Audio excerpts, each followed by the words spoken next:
ნამდვილად უბედური შემთხვევა მოხდა, დაიღუპა შინაგან საქმეთა სამინისტროს თანამშრომელი ერთი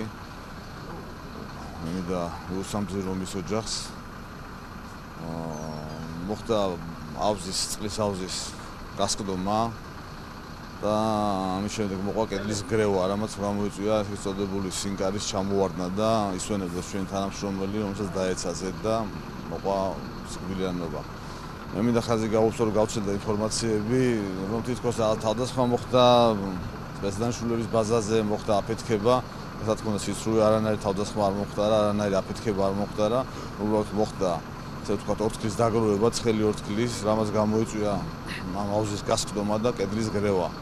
მეტი ისეთი არაფერი არ მოხდა რა, რაც პანიკები ვთქვათ გავცელდა და ჭორები გავცელდა საინფორმაციო წყაროებში. კი, პროჟექტორაში გადაასვენეს, ქუთაისშია პროჟექტორაში გადასვენებული, ჩაუტარდება საჭიროა ყველაფერი და გადავასვენებთ ალბათ სახლში.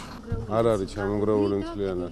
არ არის ჩამონგრეული მთლიანად, მე შიგნით არ ყოფილვარ და ამ უწურავ ინფორმაციას ვერ მოგცემთ. განსაკუთრებით სამუშაოები რო დამთავრდება, ოფიციალურ ინფორმაციას უკვე ძალოვნები მოგცემთ. ხო, რაღაც ნანგრევები რაც არის და ოფიციალურ ინფორმაციას უკვე ძალოვანი არა და ძალიან მალე მოგცემენ ალბათ ამ უწურავ ინფორმაციას და კრიმინალისტები რო დაამთავრებენ მუშაობას უკვე ოფიციალური განცხადება იქნება. პირველ საგდა ალბათ რამდენიმე წუთი, არ ვიცი, რამდენი წუთია ხო, სადაც არ შემეხედია მაშინ და გარეთ წამოვედი, მანქანები წამოვიდა და ეს გავიგე, მეტი არაფერი არ გამიგია. აფეთქება რა ვიცი, ხმა გავიგე რაღაცა ცოტა, დიდი არ იყო ხმა. ეს ყოველთვის არის ასეთი ხმები, აქანა ვარჯიშობენ და მაშინ და რა ვიცი. ანუ განსაკუთრებული რამე ისეთი? განსაკუთრებული რამე ისეთი არ ყოფილა.